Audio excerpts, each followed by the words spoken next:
In this video I want to show you how to join two pinch pots together. So in a previous video I showed you how to make a pinch pot, and I've made two pinch pots here.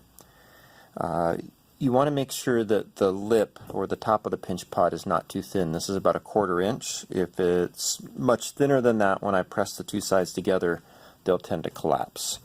And I've already made myself some slip, as I showed you in a previous video, for joining these together.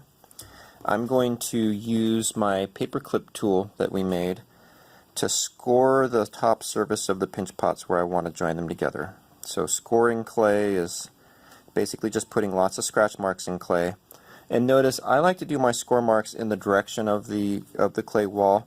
I found that seems to help them attach together better than if I score like that. So notice how I'm scratching up the clay really thoroughly.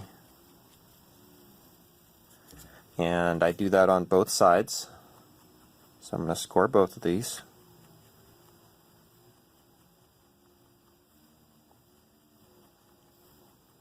Whether you're joining pinch pots together or you're adding things onto your pinch pots, you always want to go through this process of scoring, painting some slip on. Clay is kind of sticky when it's wet, so we can push two things together and they sort of feel like they're stuck together, but when the clay dries out, pieces will start falling apart if we don't follow this process. So thoroughly scratch things up and then paint some slip on the two surfaces. The next thing I'm going to do is I'm going to press these surfaces together firmly but gently. I can use my thumbs to help kind of push them together. Notice you can see a little bit of slip oozing out through the crack. That's a good sign that we put on enough slip. And now I'm going to take my popsicle stick wood modeling tool and I'm going to make some deep scratch marks going across the seam. Some people call this stitching the clay together. So I'm going to stitch the clay together. That helps it join just a little bit more thoroughly.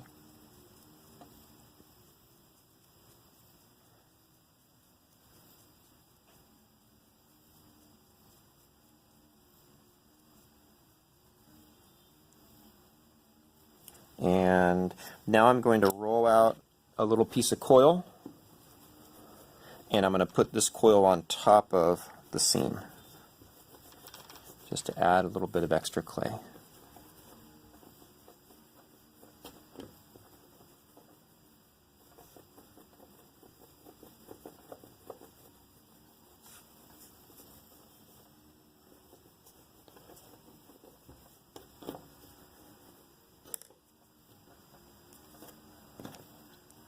So I'll just put this on top of my seam,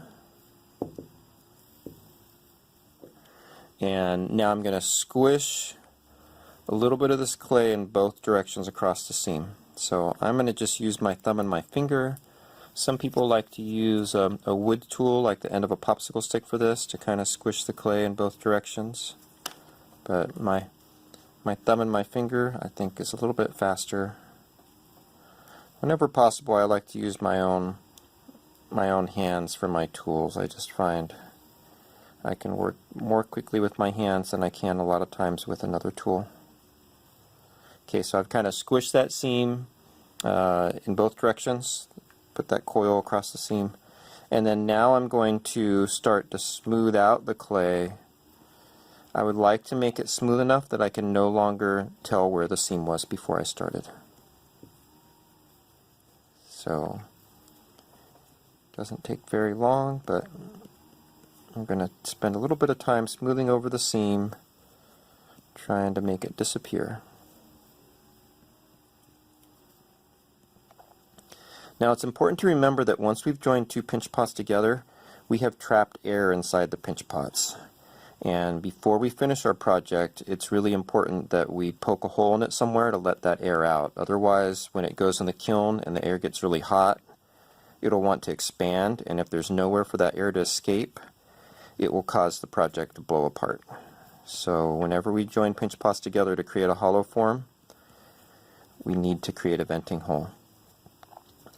The reason why we do this is because if we made a project this big out of solid clay, it would be too thick, and when clay's too thick, it breaks apart in the kiln.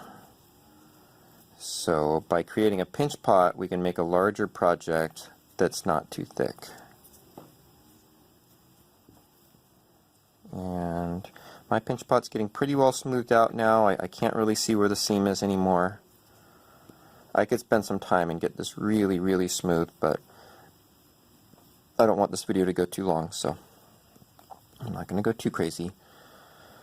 The next thing I want to show you really quickly is that we can distort the shape of this pinch pot significantly because the air inside it will support it and hold it up. So right now it's kind of a baseball sort of form.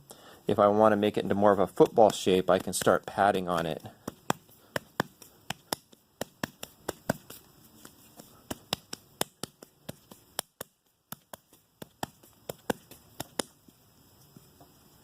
So I've gone from being kind of baseball shaped to sort of a football shaped. If I was making a head, I might pat down on the top of one of those pointy parts. I could flatten it out a little bit and create a little bit more of a shape for a head. If I was making an animal body, a cow or something, maybe I'd look at it and decide that the cow's back is not disarched. So maybe I want to flatten out that side.